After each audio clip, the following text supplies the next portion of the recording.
अस्सलाम वालेकुम।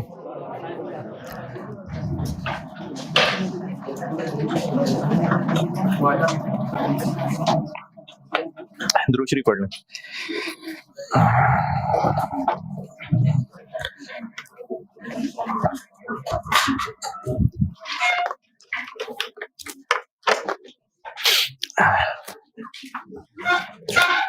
कल वाला सवाल कहा था पूरा करिएगा, खुद पूरा नहीं मतलब दोबारा सॉल्व करिएगा। वेयर हाउसिंग कॉस्ट के अलावा कोई और सवाल अगर किया है, वेयर हाउसिंग कॉस्ट के अलावा कोई और मसला जी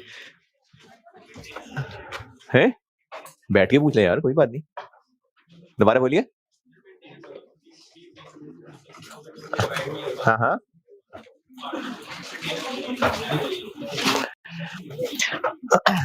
OAR कैलकुलेट हो रहा है हर पीडी का।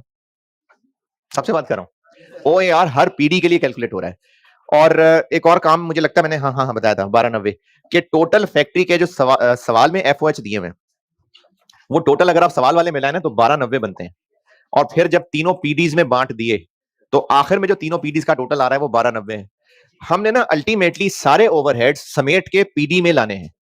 जब सारे खर्चे चारों डिपार्टमेंट्स में बांट दिए प्राइमरी अपोर्शनमेंट, उसके बाद अगला काम क्या करना है? एसडी को भी खाली करना है और खाली करके पीडी में लाना है। अब पूछा यह है स्टूडेंट ने कि जब मेंटेनेंस को बांटा था, सफाई वाली मेंटेनेंस को, जो कि बनी थी 53 शायद 53, हाँ, तो इसको सिर्फ मशीनिंग, असेंबली और फिनिशिंग में क्यों बांटा था? मेंटेनेंस में क्यों नहीं बांटा था? वो उसी को तो खाली कर रहे थे ना, उसी को खाली कर रहे थे। इसको खाली करके यहां बांटना था, तो फिर दोबारा थोड़ी मेंटेनेंस को बांट देना था। हाँ भाई, ठीक है। अगर मैंने अपनी जेब खाली करके आप लोगों में पैसे बांटने हैं तो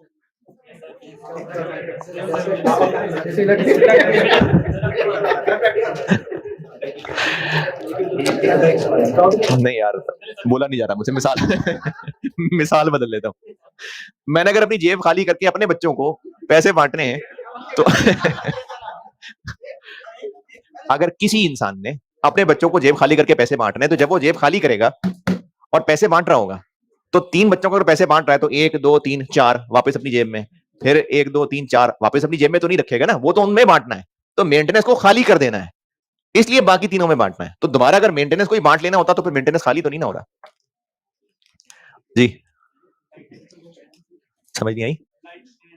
लाइट एंड हीट, ये जो नॉर्मल बिजली का बिल है ना वो है लाइट, ये लाइट हो गई। हीट भी इसी सेंस में, ये हीटिंग, जैसे गर्मियों में कोई हीटर चला रहे हैं तो सर्दियों में मशीन के लिए नहीं, मुझे बात नहीं समझ आई आपकी। वो बताया था ना मैंने, पावर कहते हैं उसको। मैंने कल बताया था कि पावर और साथ फ्यूल का वर्ड भी हो सकता है। फ्यूल तो चले ठीक है, फ्यूल समझ आता है, फ्यूल है। पावर कहते हैं उस हैवी बिजली को जो मशीनें चलाने के लिए इस्तेमाल हो रही होगी, बहुत हाई वोल्टेज होती है वो, उसको पावर कहते हैं। जस्ट इलेक्ट्रिसिटी का वर्ड हो या लाइटिंग का वर्ड हो, ये पंखे लाइटों वाली वही 200 सवा 200 वोल्ट बिजली है। और चलो ठीक है जी, और कुछ नहीं पूछना। कल मैंने एक मेहनती लिमिट वाले सवाल के बारे में कहा था कि पार्ट बी उसका अगर आप देखाते हैं दोबारा तो कर लेता हूं डिस्कस। जिन लोगों ने किया था मैंने इनको भी कहा था कि एक बार दोबारा देखाइएगा, भूल भाल गए होंगे। परपेचुअल सिस्टम हो तो क्या इन्वेंट्री का फिजिकल काउंट नहीं हो सकता? हो सकता है। परपेचुअल सिस्टम हो तो फिजिकल काउंट करना मजबूरी नहीं है। पीरियोडिक हो तो फिर तो मजबूरी है, फिजिकल काउंट करेंगे तो पता चलेगा कि कितना स्टॉक है। लेकिन अगर पीरियोडिक नहीं, परपेचुअल है तो मजबूरी नहीं है, वैसे फिजिकल काउंट करना है तो कर सकते हैं।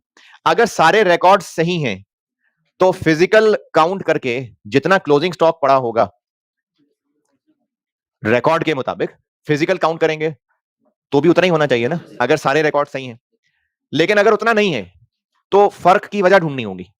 दो चीजें, दो अमाउंट्स जो बराबर होनी चाहिए, अगर बराबर नहीं है तो उनके डिफरेंसेस ढूंढ के लिस्ट डाउन करना, इसको रिकंसाइल करना कहते हैं। दो चीजें जो सपोजिटली बराबर होनी चाहिए थी, अगर नहीं है तो उनके रीजंस ढूंढना और उनको लिस्ट डाउन करना, ये रिकंसाइल करना है। जिन लोगों ने इंट्रो टू अकाउंटिंग पढ़ी हुई है बैंक रिकंसिलिएशन जिंदगी में शायद पढ़ी हो कभी। उसमें एक बैलेंस होता है बैंक स्टेटमेंट का, एक बैलेंस होता है कैश बुक का, दोनों बराबर होने चाहिए, नहीं होते तो फिर रिकंसिलिएशन बनती है। तो फिजिकल इन्वेंट्री का जो बैलेंस है और जो रिकॉर्ड का बैलेंस है वो बराबर होना चाहिए था। अगर बराबर नहीं है तो आपको रिक्वायरमेंट बी में कहा था कि इनको रिकंसाइल करें, यानी ढूंढें क्या डिफरेंस है, क्यों मसला है, क्या मसला है, ये मसला ढूंढना, रिकंसाइल करना है। कॉस्ट में 2 मजीद पढ़नी है रिकंसिलिएशन अगले चैप्टर में। तो इस सवाल में फिजिकली जितने स्टॉक पड़ा है वो पॉइंट नंबर 2 में बता दिया था, और रिकॉर्ड में कितना स्टॉक है वो आपने पार्ट ए से कैलकुलेट कर लिया। अच्छा, पार्ट ए में जो स्टॉक सारी कैलकुलेशन की, रिकॉर्ड वाला स्टॉक वो 31 मई का है ना, बी का कितना 230 और जी का कितना 250। ये पार्ट ए में कर लिया। फिजिकल गिना और वो इसके बराबर अगर नहीं है तो उसको ढूंढ रहे हैं। तो इसका एक तरीका है कि जो 2 फिगर्स बराबर होनी चाहिए उनमें किसी एक से स्टार्ट कर लेते हैं, और जो जो डिफरेंसेस हैं वो प्लस माइनस करते जाते हैं। अगर आंसर 230 आ गया तो क्या साबित हो जाएगा, फिजिकल काउंट और ये बराबर नहीं आ रहे। क्यों नहीं आ रहे, वजह ढूंढते हैं। अगर किसी एक से स्टार्ट करें और वो जो सारे मसले हैं वो एक एक करके प्लस माइनस कर लें और उसका आंसर दूसरे के बराबर आ गया तो क्या साबित हुआ कि जो मसले हुए थे वो हमने ढूंढ लिए हैं, बस अब कोई और मसला नहीं रह गया है। एक फिगर से स्टार्ट करें, रीजंस प्लस माइनस करें और एक फिगर में प्लस माइनस करके जो आंसर आ रहा है अगर वो दूसरे के बराबर आ रहा है तो इसका मतलब है कि ढूंढ लिए सारे मसले, हो गए मसले खत्म, और कोई नहीं है मसला जो अभी तक अनरिजॉल्व रह गया। ये रिकंसाइल करने का मतलब होता है। किस दिन गिनने चाहिए, ये कब का है 31 में, तो गिनती कब होनी चाहिए, इसको किसके बराबर साबित करना था 31 में। बी वाले यूनिट्स किस दिन गिने, 1 जून को। ये वाले कब गिने, तो ये तो ठीक है कि आप इनको टैली करने की कोशिश करें, ये तो ठीक ही नहीं है बात। क्यों, फिजिकल 1 जून वाला है, टैली उसको 31 में से करना चाह रहे हैं, तो ये तो ठीक ही नहीं है। तो फिजिकल कब होना चाहिए था 31 में, नहीं है, तो चलें कोई हिसाब लगा लेते हैं। अगर मुझे ये जानना हो कि अभी इस वक्त जितने स्टूडेंट बैठे हैं गिन लिए, इससे पहले कितने लोग बैठे हुए थे वो तो नहीं गिन सके उस वक्त, तो क्या और तरीका हो सकता है कि अभी अभी एक क्लास खत्म होने के बाद जितने स्टूडेंट्स इन हुए और जितने आउट हुए, तो अभी वाले गिन लिए, पहले कितने थे ये कैसे जान सकते हैं, जो अब इन आके बैठे हैं उनको माइनस कर देते हैं और जो उठ के चले गए हैं उनको ऐड कर देते हैं, तो पता चल जाएगा ना पहले कितने थे। तो हमने गिनना किस दिन था 31 में, 1 जून को गिन लिया, नहीं इस दिन गिनना था, चलो गिन लिया, मजबूरी है क्या करें, कितना 535। इस दिन तक गिन तो नहीं सकते, लेकिन ये पता है कि इस दिन इतने इन हुए थे, इतने आउट हुए थे, तो जो इस पहली तारीख को इन हुए थे उल्टे चलें वो माइनस कर देते हैं, और अगर कोई आउट हुए थे तो ऐड कर देते हैं। इस तरह उल्टा चला जा सकता है। तो इसमें 1 जून के गिने हुए 535 थे, लेकिन 1 जून को कुछ खरीदे भी थे, वो जो 250 खरीदे थे वो निकाल देते हैं। अब अगर 31 मई को गिने होते तो यकीनन इतने गिने होते। अब यहां से बात शुरू होगी। तो एक तो ये था। अब इन दोनों में जो डिफरेंसेस हैं, एक डिफरेंस था कि जो खराब हो गए थे उनको नहीं गिना, बीच में बीमार हो गए थे उनको नहीं गिना, तो सही किया ना गिन के। अगर आपके घर में 7 लोग हैं लेकिन दादाजी बीमार हैं और कोई आपसे पूछे कि घर में कितने लोग हैं, तो दादाजी को नहीं गिनेंगे, गिनेंगे यार। तो इसलिए जो स्टॉक पड़ा हुआ था उसमें से जो कंटेमिनेटेड थे उनको नहीं गिना, तो गिन लेना, तो वो ऐड कर लेंगे। फिर एक चीज थी कि एमएल के पास कुछ चीजें पड़ी थी जो असल में एमएल की नहीं थी, वो उसके कस्टमर की थी, एमएल के पास अमानत के तौर पे पड़ी थी, तो क्या वो चीजें एमएल की हैं, पहले बेच दी होंगी कभी, और रिकॉर्ड के अंदर उनको बेचना यकीनन लिख लिया होगा, तभी तो लिखा है कि ऑन कस्टमर्स बिहाफ। तो जब ये चीजें फिजिकली एमएल के पास पड़ी हैं लेकिन एमएल की नहीं है, तो फिजिकली पड़ी होने से क्या हुआ होगा, काउंट हो गई होंगी, लेकिन है ही नहीं एमएल की, तो इसलिए उनको माइनस कर दिया।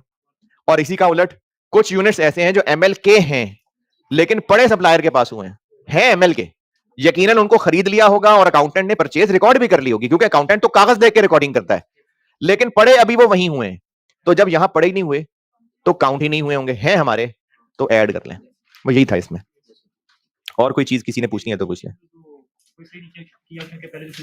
अच्छा अच्छा, हाँ एक पॉइंट और, जी को किस दिन गिना था? 31 मई को। इसको क्लोजिंग स्टॉक क्यों कहते हैं? क्लोजिंग बैलेंस, क्लोजिंग स्टॉक, क्योंकि इस दिन हम सब ट्रांजैक्शंस क्लोज कर चुके होते हैं और उसके बाद बस आखिरी पोजीशन ये होती है कि इतना स्टॉक बचा रह गया, इतने पैसे बचे रह गए, इतने डेटर्स बचे रह गए। अगले दिन यही ओपनिंग क्यों कहलाएंगे? क्योंकि पिछला दिन ट्रांजैक्शंस क्लोज करने के बाद ये था और अगले दिन स्टार्ट फिर यहां से होगा। 31 मई को गिनती गिननी चाहिए थी शाम को दुकान बंद करते हुए, लेकिन अकाउंटेंट ने शायद जाना होगा, अकाउंटेंट नहीं जो गिनने वाला था, वो सुबह ही गिनाया। तो जब वो सुबह ही गिनाया तो उसने सुबह गिन लिए, जी कितने गिने? 140। अब चूंकि ये गिनना उसको आखिरी काम करना चाहिए था, वो सुबह ही गिनाया, जबकि उस दिन स्टोर से मजीद 95 इशू हो गए, तो ये तो बाद में गिनने चाहिए थे, वो पहले ही गिनाया। तो अगर सही गिनता जाके तो इतने रह गए होते 45। तो वो जो गिन आया वो गलत गिनाया, तो सही करने के लिए 95 लेस। बस मेरे ख्याल में यही है।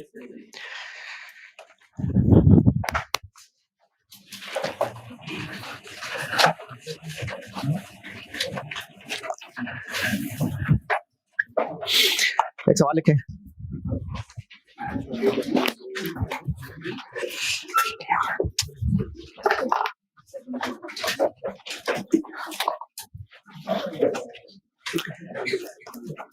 Total FOH after primary apportionment, total FOH यानी बजटेड एफओएच, मतलब हम तो बजट ही कर रहे हैं सारा। Total budgeted FOH after primary apportionment are as follows. Total budgeted FOH after primary apportionment are as follows.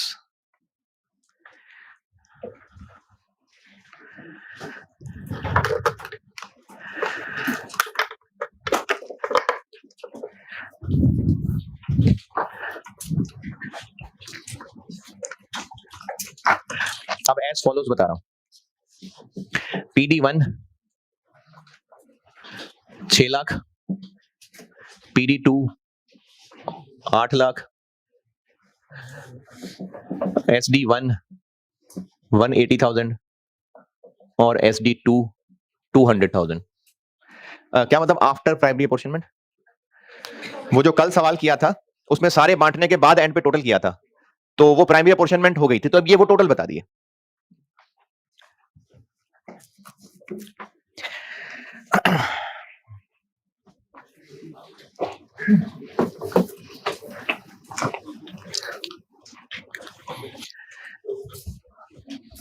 FOH of SDs, आगे FOH of SDs are to be apportioned as FOH of SDs are to be apportioned as,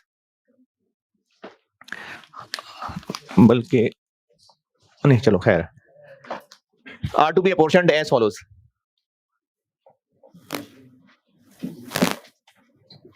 ये as follows में ये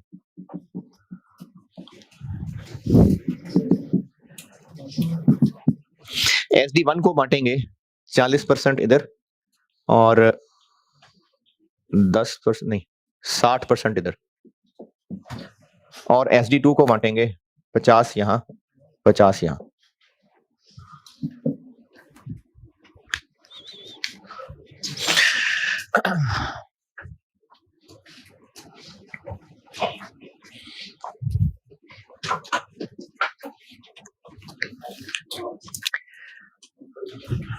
budgeted labor hours,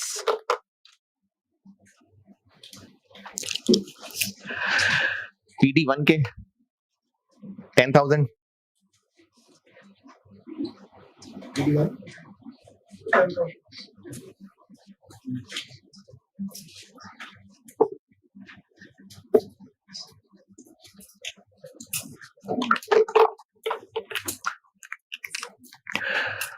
PD1 के क्या बोले 10,000 और PD2 के 15,000। मुझसे रिक्वायर्ड है दोनों का OAR। तो ये वही टेबल होगा, PD1 के बताए मैंने 10,000 और PD2 के बताए हैं 15,000। ये वही टेबल होगा, ऊपर हो गया होगा सवाल, उसका एंड रिजल्ट ये आया हुआ है जो बताया।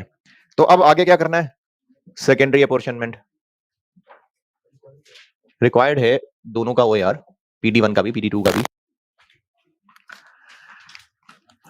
कल तो था ही एक SD ना, तो अब 2 SD हो गए। चलो तो SD1 को बांट लें, कितना 40 60, कितना 180 यहां से गया और इधर 72 और 108। ऐसे ही बांटेंगे ना, और SD2 को भी बांट लेते हैं। कल असल में था एक ना, तो मैंने कहा चलो आपको एक से ज्यादा वाले भी दिखा दूं। तो अगर 2 हैं तो कोई बात नहीं, एक एक करके बांट लें। बांटना है, SD को खत्म करके PDs में लाना है। 50-50, तो 2 लाख यहां से निकाल दें और 1 लाख और 1 लाख। ठीक है, जितने भी SD हो सबको बांट लें एक एक करके। करना यही है, सारे SD पहले सारे के सारे ओवरहेड्स इंश्योर करने के सारे डिपार्टमेंट्स में बंट जाएं। अगर कॉमन भी हैं तो उनको भी बांट लिया। अब जब सब के सब डिपार्टमेंट्स में बंट गए तो अब उन डिपार्टमेंट्स के ओवरहेड्स को, SDs को PDs में लाना। ये सारी सवारियां इनको PD की गाड़ियों में एडजस्ट करना। ये 0 हो गए और ये 772 और ये 1008। अच्छा, कल भी बस ऐसी एक चीज टैली कराई थी, कोई जरूरत नहीं हर दफा किया करें आप, ऐसी बस टैली करा रहा था। ये टोटल चारों करें, इन चारों को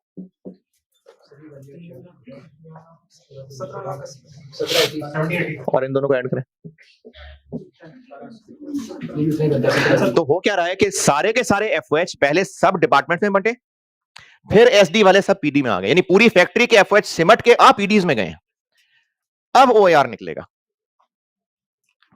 तो इसकी बेस है लेबर आर्स ही 10,000 और इसके 15,000। तो OAR क्या बन गया,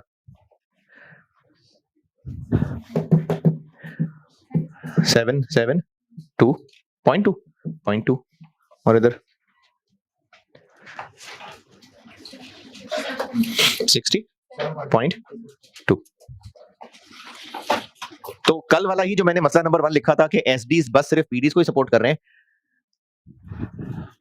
तो ये कल एक ही डिपार्टमेंट था, चलो आज 2 SD कर लिए, तो दोनों एक एक करके बांट देंगे।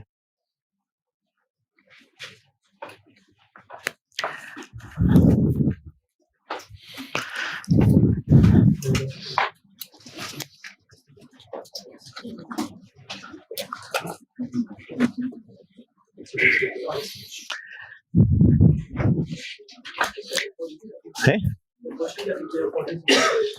कैसे किया? नहीं, आप ये कह रहे हैं कि 72 और 108 कैसे निकला ना यार।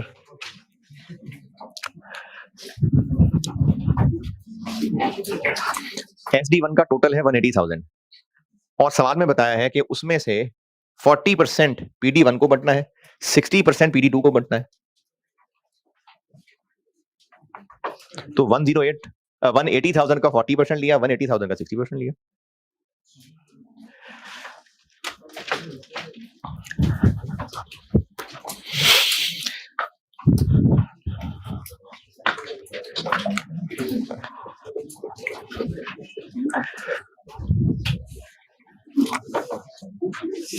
जल्दी जल्दी लिखें यार, बहुत सारा सवाल करने हैं आज, जल्दी होमवर्क देके भेजना है बहुत सारा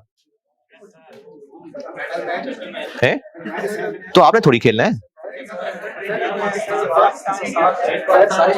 कितने बजे मैच है?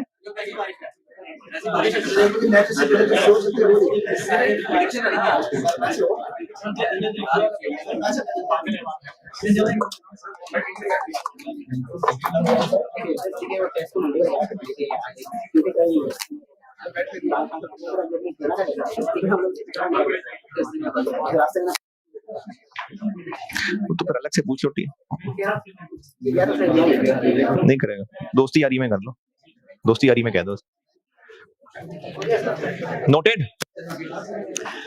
दूसरा मसला,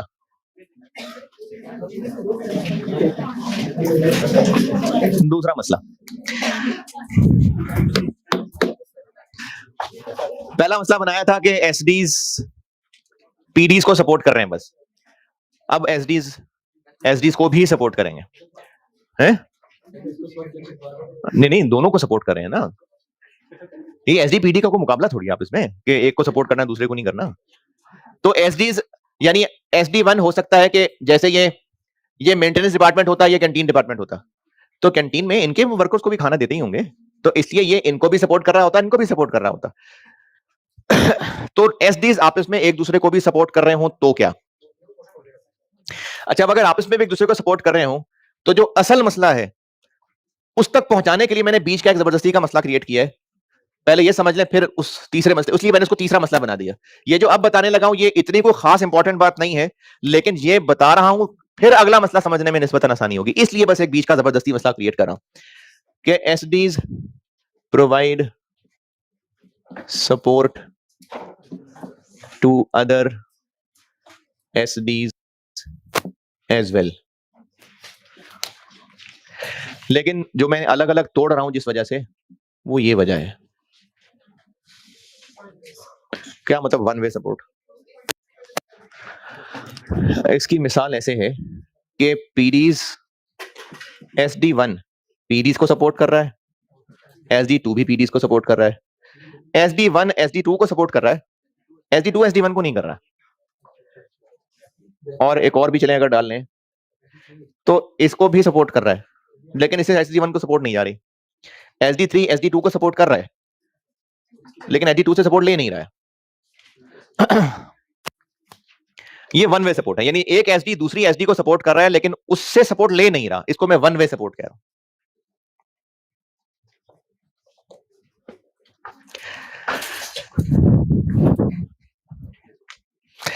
इसमें क्या करना है मैं फिर बता रहा हूं, ये ना मैं कोई एक मसला क्रिएट ही ना करता, लेकिन इसको बताने में हेल्प होगी जो मैं इससे अगला मसला बनाऊंगा। असल मसला वो है, ये सिर्फ उसकी हेल्प के लिए एक जबरदस्ती का मसला क्रिएट किया है। इसमें करना क्या है, थोड़ा सा बस तरतीब का ख्याल रखना है और इसके लिए सवाल लिखें, इस मसले का सवाल लिखें।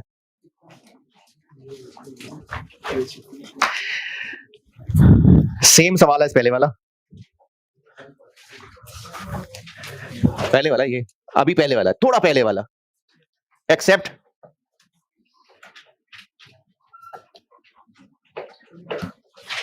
ये चेंज कर रहा हूं, यानी ये 6 लाख 8 लाख 81 2 लाख ही है, बांटना कैसे है ये बदल रहा हूं बस, यानी बाकी सेम है, ये चेंज कर रहा हूं। बजटेड लेबर आवर्स भी वही हैं, टोटल प्राइमरी अपॉर्चुनमेंट के बाद ये काली काली फिगर्स भी वही हैं, सिर्फ ये जो बांटना था सिर्फ ये चेंज कर रहा हूं, तो बाकी सवाल सेम है, सिर्फ ये बांटना कैसे है ये चेंज कर रहा हूं।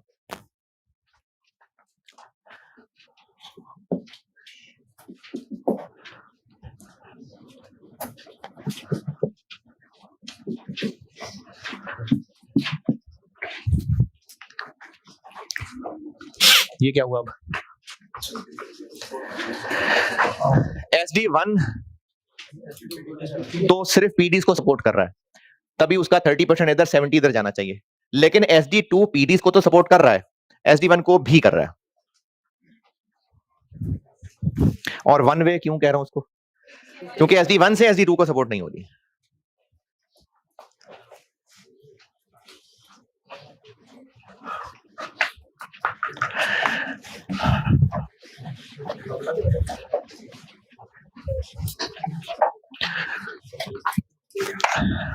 अच्छा, ये जो अभी इस वक्त जो 2 लाइनें लिखने लगा ना, ये मत नोट करिएगा। SD1 को बांट लेते हैं 180, किस किस को बांटना है, कितना देखें, 54,000 और 126,000। SD1 खाली हो गया, अब SD2 को बांट लेते हैं जी, 80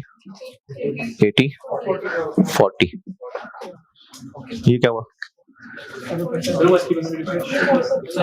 अभी तो SD1 खाली किया था, दोबारा आ गया, तो अब क्या करें?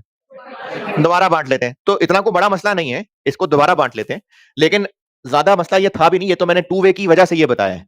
सिर्फ ये बात बतानी थी इसमें, ये मैंने सिर्फ इसलिए क्रिएट किया ताकि आपको ये बता सकूं कि SD1 को पहले लिखने से क्या हुआ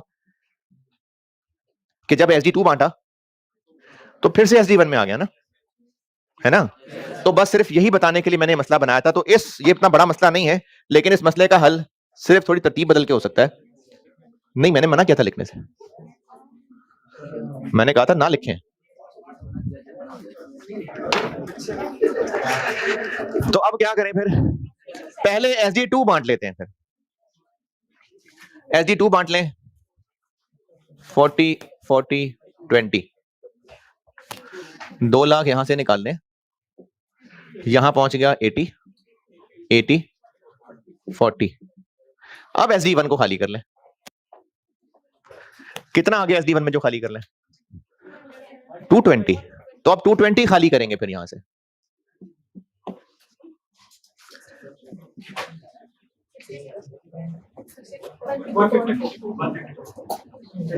ये बस सिर्फ तरतीब बदली और मसला हल। तो इस सवाल के मसले का हल क्या याद रखें? तो क्या किया है, क्या याद रखने वाली बात क्या है इसमें? पहले SD2 को बांट लें, ये याद रख लें। फिर जो SD ज्यादाओं को सपोर्ट कर रहा है पहले उसको बांट लें। हाँ जी, ये कर लीजिए नोट। ये क्या बना? 746, ये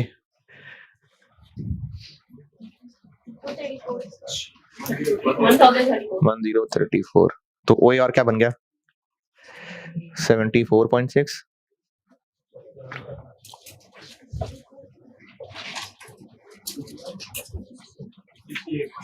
68.93। तो इस मसले का हल लिखना है तो लिख लें कि पहले उस SD को बांटना शुरू करना है जो ज्यादाओं को सपोर्ट कर रहा है, फिर आस्ता आस्ता मूव करेंगे। इसमें तो खैर थे ही दो ना, हो सकता है 3 होते। तो फिर उसके बाद दूसरा नंबर जो कम सपोर्ट कर रहा है, फिर उससे कम कर सकते थे, एक लाइन ही और बढ़ जाती ना, कोई बात नहीं।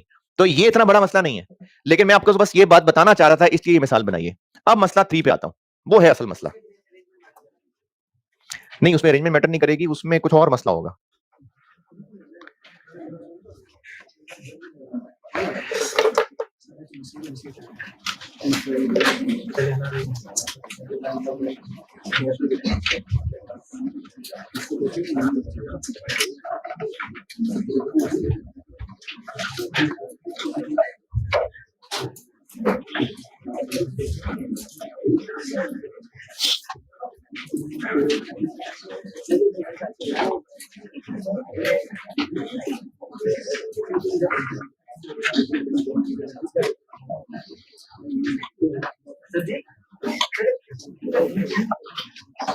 क्या हो गया?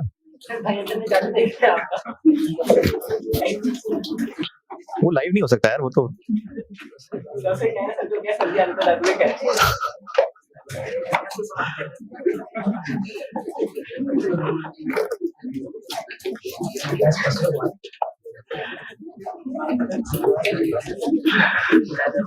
जल्दी जल्दी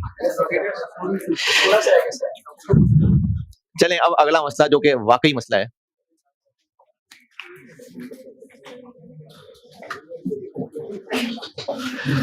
ये क्या होगा?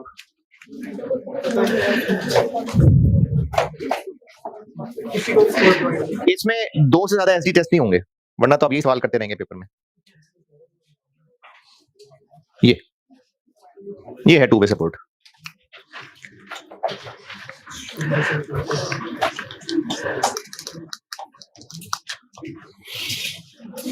मैंने जो लोग उधर बेहोश थे इधर देखे, मैंने चेंज किया ये मसला 3 2 वे और ये मिसाल चेंज कर दी।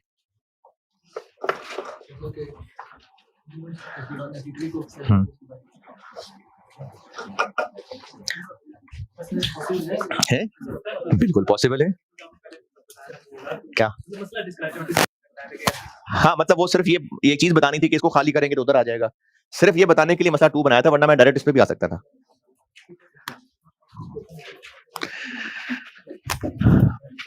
अच्छा, अब इससे होगा क्या? SD2 खाली कर दिया, इधर बांट दिया, फिर SD1 खाली किया तो SD2 में फिर आ गया, कोई बात नहीं, फिर खाली कर दें, फिर बांटेंगे तो SD1 में फिर आ जाएगा, कोई बात नहीं, SD1 फिर बांट दें, फिर बांटेंगे तो SD2 में फिर आ जाएगा, कोई बात नहीं, दोबारा बांट दें। अब ये दोनों SD आपस में कैच कैच खेलते रहेंगे।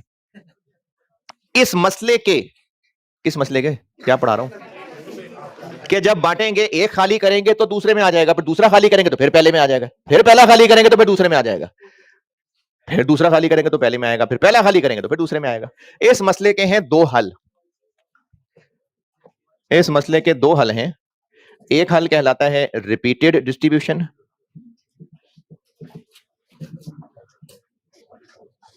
रिपीटेड डिस्ट्रीब्यूशन मेथड, क्या लगता है नाम से? यही जो कह रहा था। और एक मेथड कहलाता है साइमल्टेनियस इक्वेशन मेथड। ये दो मेथड्स हैं, ये दोनों मैं आपको ना एक सवाल के साथ सिखाता हूं, इसको नोट करें, ये इतने को, फिर मैं सवाल के साथ सिखाता हूं आपको।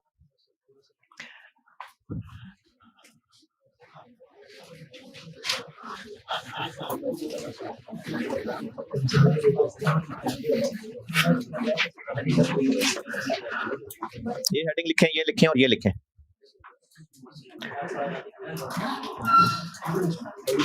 और फिर एक सवाल लिखें, टोटल बजटेड एफओएच है जी, नहीं चेंज कर रहा हूं, बहुत स्लो लिखते हैं यार।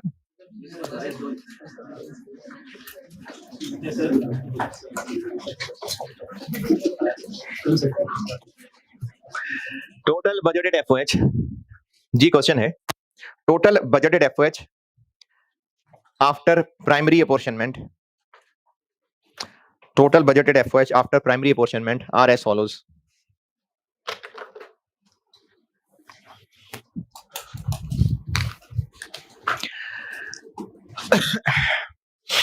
PD1 6 lakh, PD2 7 lakh, SD1 120,000 और SD2 150,000।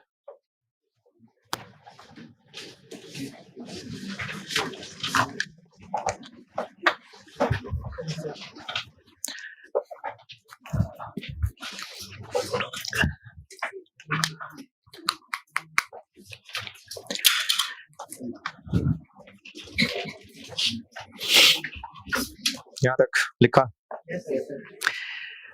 FOH of SDs, FOH of SDs are to be apportioned as follows.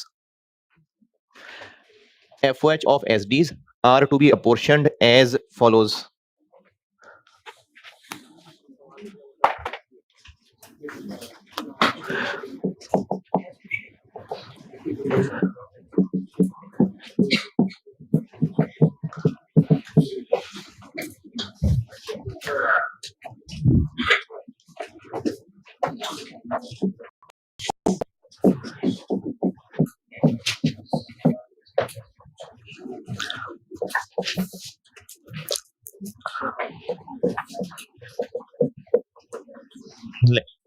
FOH of SDs are to be apportioned as follows.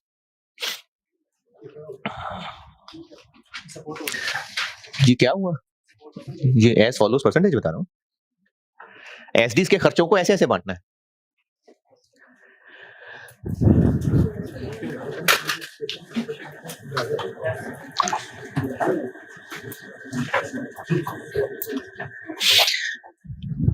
SD1 को 10% SD2 में बांटना है कि SD2 को 10% SD1 में बांटना है?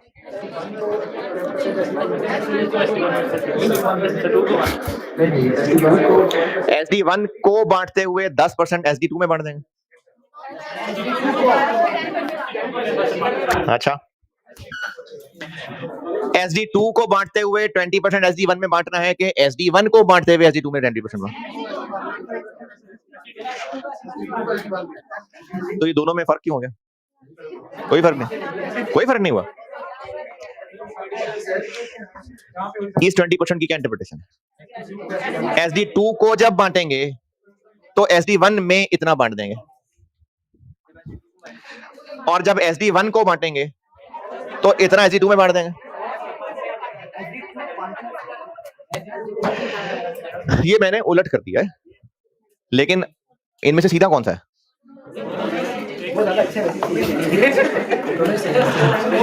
हाँ जी, वो ज्यादा अच्छा है। नहीं, वो तो सवाल में दिया होगा, वो ऐसे भी हो सकता है, ऐसे भी हो सकता है। तो अब ये कैसे पहचानेंगे? है जी, आप ऐसे भी कर सकते हैं कि 100% कहां बन रहा है, ये ऐसे भी कर सकते हैं। या एक और चीज ये भी है जो मैं जिस तरह याद रखता हूं कि पीडीज रिसीविंग एंड पे हैं कि पीडीज को भी बांटना है। तो जहां पीडीज लिखे हुए हैं ना, इसका मतलब वो रिसीविंग लिखे हुए हैं।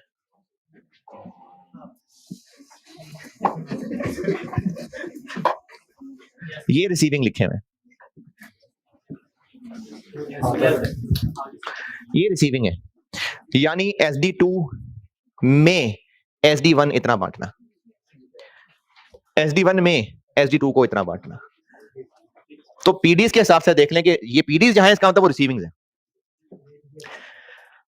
अच्छा जी, खर्चे हो गए, ये हो गया। चलें अब आगे लिखें, budgeted labour hours. Budgeted labour hours जल्दी जल्दी लिखें, जल्दी जल्दी। बजटेड लेबर आवर्स PD1 के 10,000 और PD2 के 6,000। PD1 के 10,000 और PD2 के 6,000। PD1 के 10,000 यानी 10,000 और PD2 के 6,000 6,000। और मुझसे रिक्वायर्ड है OAR यूजिंग, OAR रिक्वायर्ड है using number 1 repeated distribution method, number 2 simultaneous equation method. OAR required है रिपीटेड डिस्ट्रीब्यूशन मेथड से और साइमल्टेनियस इक्वेशन मेथड से। चलें पहले करता हूं मैं रिपीटेड डिस्ट्रीब्यूशन। पहले रिपीटेड डिस्ट्रीब्यूशन सॉल्व कर रहा हूं।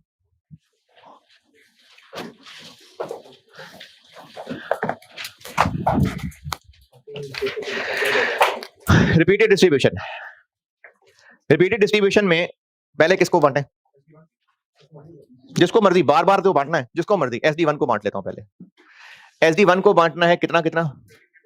30, 50 और 20। तो SD1 में है कितना जिसको बांटना है?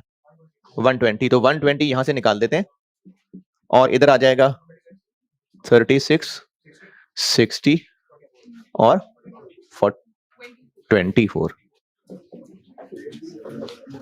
24।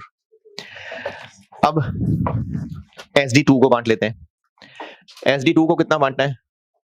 45, 45 और 10। SD2 है कितना जिसको खाली करना है? 174।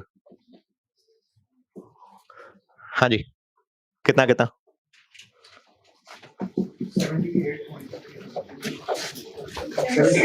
78,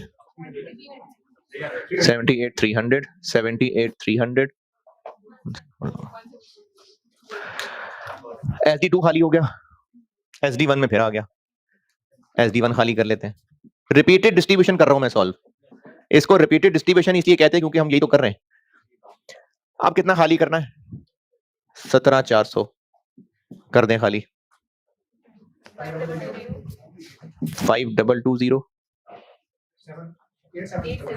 8700, 3480। अब SD2 को खाली कर लेते हैं।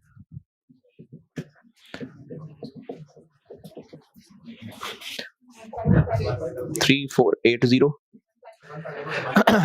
1566, 1566 और 348। अब SD1 को 30, 50। ये तो सारी जिंदगी करते ही जाएंगे हैं? कम होता जा रहा है। तो 348 निकाल दें यहां से। 104 नहीं, पॉइंट रहने दें, अगली लाइन में वजह बताता हूं उसकी। 174 जी 70। अगर पॉइंट्स करेंगे ना तो पॉइंट्स में करेंगे फिर आप चलते ही जाएंगे, इसलिए ना जाएं पॉइंट्स में। SD2। अच्छा, एग्जाम में जो सवाल होता है ना वो एग्जामिनर ने ये सोच के बनाया होता है कि कुछ 3-4 लाइनों में खत्म हो जाए, तो बस ये 3-4 लाइनें, 3 मतलब 3 ईच, तो 3-4 लाइनें बहुत है, 4 भी मैंने वैसे ज्यादा बोल दिया, 3 ईच में ही खत्म हो जाया करेगा सवाल, कभी 2 भी हो सकती हैं, डाटा पे डिपेंड करता है। अब क्या करें,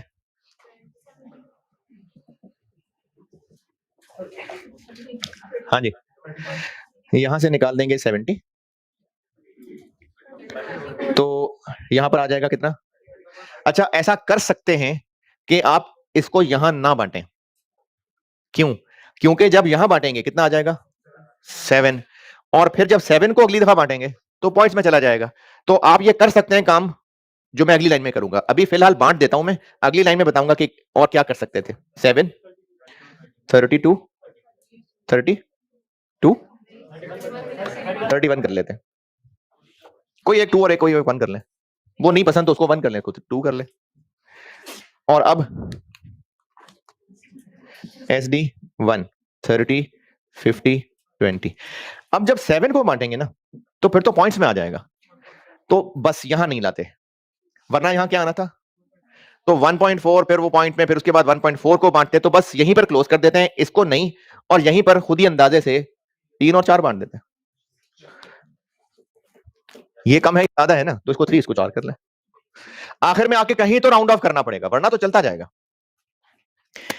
ये है रिपीटेड डिस्ट्रीब्यूशन मेथड, कि इसमें डिस्ट्रीब्यूट करना शुरू करें और 3-4 लाइनों में ये इतना मिनिमम हो जाएगा कि बस वहां क्लोज कर सकते हैं, कहीं आके जरूर राउंड ऑफ करना पड़ेगा, वरना एक्यूरेसी में जाएंगे तो फिर चलते ही जाएंगे। अब इसका कर लें टोटल, ये खत्म हो चुका होगा,